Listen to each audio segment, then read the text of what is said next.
पैसे बैंक में रखने की जगह इन एसेट्स में रखना शुरू कर दो। 8 एसेट्स जो तुम्हें अमीर बना सकते हैं। अगर आज मैं तुमसे पूछूं तुम्हारे बैंक अकाउंट में 10 लाख रुपए पड़े हैं, क्या तुम अमीर हो? शायद तुम में से कुछ लोग जवाब दोगे हाँ, लेकिन एक प्रॉब्लम है। बैंक में पड़े पैसे हर साल थोड़ी थोड़ी अपनी वैल्यू खो देते हैं। क्यों? क्योंकि इन्फ्लेशन नाम की एक चीज़ होती है। आज जो चीज़ 100 रुपये की आ रही है, कुछ साल बाद वो 130 या 150 की हो जाएगी। लेकिन तुम्हारे बैंक में पड़े पैसे इतनी तेज़ी से ग्रो नहीं करेंगे, और इसी वजह से दुनिया के अमीर लोग सिर्फ पैसे सेव नहीं करते, वो एसेट्स खरीदते हैं। एसेट्स मतलब ऐसी चीज़ें जो तुम्हारे पास पैसे लेकर आती है, जो तुम्हारे जेब में पैसे लाए। आज की वीडियो में मैं तुम्हें 8 ऐसे एसेट्स बताऊंगा जिनमें लोग अपना पैसा रखते हैं, और वीडियो के एंड में मैं तुम्हें बताऊंगा कि बिगिनर्स के लिए सबसे प्रैक्टिकल एसेट कौन सा हो सकता है। तो वीडियो को एंड तक ज़रूर देखना। एसेट नंबर 1, खुद की स्किल। सबसे पहले और सबसे पावरफुल एसेट है तुम खुद पर इन्वेस्ट करो। अगर तुम्हारे पास video editing, sales, coding, communication skill, AI, graphic designing या कोई वैल्यूएबल स्किल है तो तुम्हारी अर्निंग कैपेसिटी बढ़ सकती है। सोचो, एक फ़ोन खरीदने से तुम्हारी इनकम कितनी बढ़ेगी? शायद ज़ीरो, अगर तुम उस फ़ोन को यूटिलाइज ना करो। लेकिन एक स्किल सीखने से हो सकता है इनकम डबल हो जाए। इसलिए सबसे पहले खुद पर इन्वेस्ट करो, ये एसेट्स कोई चुरा नहीं सकता। Asset number 2, index fund. मान लो तुम्हें इंडिविजुअल कंपनी सिलेक्ट करनी नहीं आती, तब लोग इंडेक्स फंड की तरफ देखते हैं। यहाँ पैसा किसी एक कंपनी में नहीं लगता, पूरे इंडेक्स की कंपनीज में लगता है, इसीलिए रिस्क भी रिलेटिवली स्प्रेड हो जाता है। कई लॉन्ग टर्म इन्वेस्टर्स इस अप्रोच को पसंद करते हैं क्योंकि इसमें सिंप्लिसिटी होती है। ये ओवरनाइट रिच बनने का तरीका नहीं, लेकिन वेल्थ बिल्ड करने के लिए लोग इसे यूज़ करते हैं। ऐसे नंबर 3, स्टॉक्स। अब आते हैं स्टॉक्स पर। जब तुम किसी कंपनी को सिलेक्ट करके खरीदते हो तो तुम उस बिजनेस का छोटा सा हिस्सा ओन करते हो। अगर कंपनी ग्रो करती है तो तुम्हारी इन्वेस्टमेंट भी ग्रो कर सकती है। लेकिन यहाँ एक वार्निंग है, स्टॉक मार्केट में जल्दी अमीर बनने की सोच लेकर मत आना। यहाँ पेशेंस बहुत इंपॉर्टेंट है। स्टॉक मार्केट इन्वेस्टमेंट है, लॉटरी टिकट नहीं। ऐसे नंबर 4, बिजनेस। दुनिया के बहुत से अमीर लोगों की वेल्थ का बड़ा सोर्स बिजनेस रहा है। बिजनेस ऑनलाइन हो सकता है, ऑफलाइन हो सकता है, छोटा हो सकता है, बड़ा हो सकता है। बिजनेस की खास बात यह है कि इनकम की लिमिट फिक्स नहीं होती, लेकिन साथ में रिस्क और रिवॉर्ड भी ज़्यादा होते हैं। इसीलिए बिजनेस के पावरफुल एसेट है, लेकिन सबके लिए इजी नहीं। Asset number 5, real estate. Real estate का नाम तो तुमने सुना ही होगा। Plot, shop, apartments, rental properties.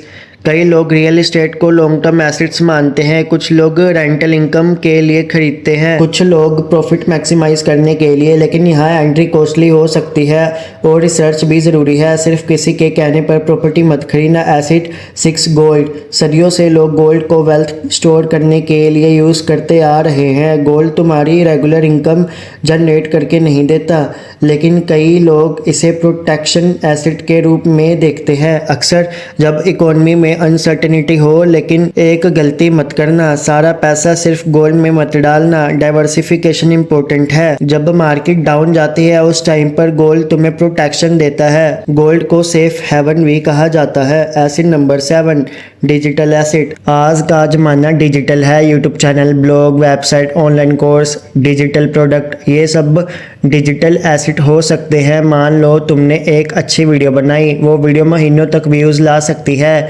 जहाँ एक डिजिटल प्रोडक्ट बनाया वो बार बार बिक सकता है। इसी वजह से डिजिटल एसेट्स आज के टाइम में बहुत इंटरेस्टिंग कैटेगरी बन गए हैं। Asset number 8, rental income. अब मान लो अगर तुम्हारे पास 2 मंजिल इमारत का घर है तो तुम नीचे वाली मंजिल में खुद रह सकते हो, ऊपर वाले फ्लोर में किसी को रेंट पर दे सकते हो। जा तो फिर अगर तुम्हारे पास कोई शॉप पड़ी है तुम उसको भी रेंट पर दे सकते हो। बट हाँ, रेंटल इनकम कमाने के लिए इन्वेस्टमेंट काफ़ी चाहिए होती है। अगर तुम्हारे पास इतने पैसे नहीं हैं, अगर तुम मिडिल क्लास कैटेगरी में आते हो तो हो सकता है कि तुम्हारे लिए रेंटल इनकम कमाना ईजी ना हो।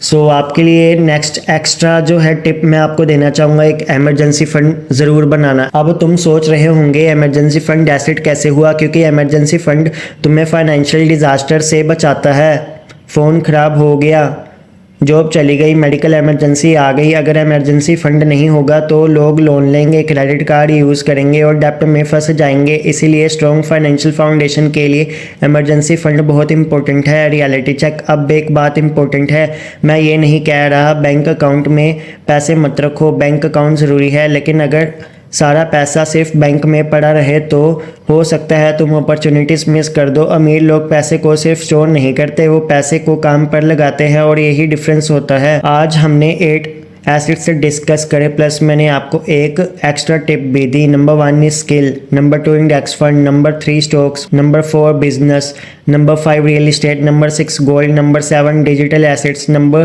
8 rental income. Extra tip emergency fund. लेकिन अगर तुम बिगिनर हो तो शायद सबसे पहले एसेट जिसमें इन्वेस्ट करना चाहिए वो है तुम्हारी स्किल्स, क्योंकि जब इनकम बढ़ेगी तो इन्वेस्टमेंट करना और भी आसान हो जाएगा। तो कमेंट में बताओ, अगर तुम्हें 1 लाख मिल जाए, अगर तुम्हारे बैंक अकाउंट में 1 लाख रुपए हो तो तुम इनमें से किस एसेट में इन्वेस्ट करना पसंद करोगे। और याद रखो, पैसे को बचाना अच्छी बात है लेकिन पैसे को बढ़ाना भी ज़रूरी है। मिलते हैं नेक्स्ट वीडियो में। अगर वीडियो अच्छी लगे तो वीडियो को लाइक कर दीजिएगा और चैनल पर पहली बार आए तो चैनल को सब्सक्राइब करके वीडियो को अपने फ्रेंड्स तक शेयर कर दीजिएगा। तो मिलते हैं अगली वीडियो में, तब तक के लिए बाय बाय।